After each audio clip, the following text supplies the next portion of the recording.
All right, hey, what's up YouTube? Ranger TS here. Still working on the Lexus IS350 today.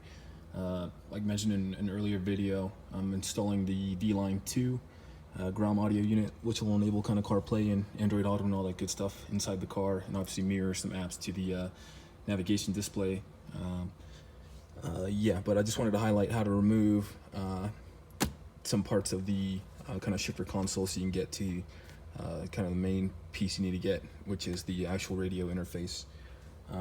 But yeah, to kind of get started, you'll remove kind of the side panel with just a panel removal tool. Just stick it here down low and it'll pop right off. A real easy clip. And then there's another panel that was kind of here. Just it's got one clip there and then a little prong that kind of slides in here.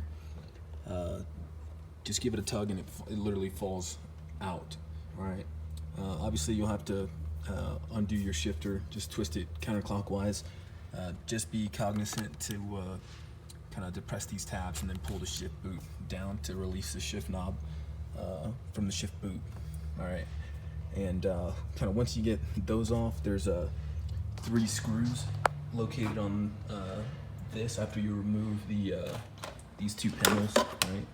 This one and the kick panel down there for your knee, and there's 3 Phillips head screws in those holes right there.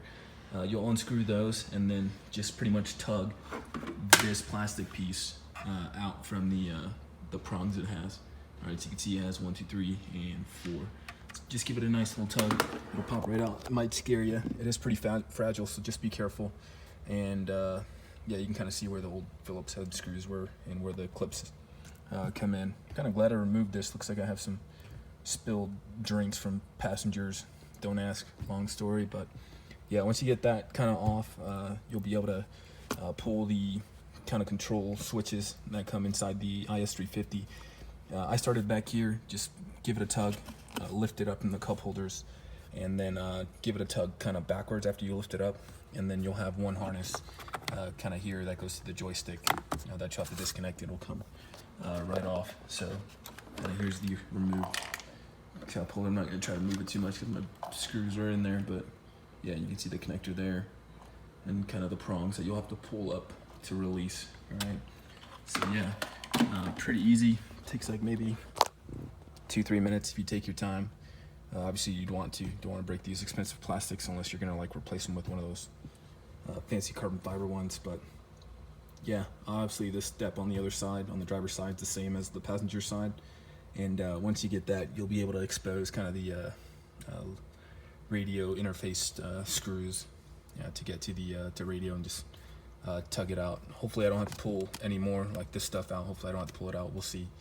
But if I do, probably be just more tugging and just making sure there's no bolts along the edge. But yeah, I'm gonna stop it there. Hopefully this kind of helps guide you. If you got any questions, just leave a comment. Let me know, and then hopefully I can help as best I can. I'm no pro. I'm just a weekend guru. But yeah, all right. I'm gonna keep grinding away at this GROM V Line install. Hopefully get these wires tucked away nice and clean out of the way, so I don't lose kind of my glove box to the module. But yeah, all right. That's all I got. Peace.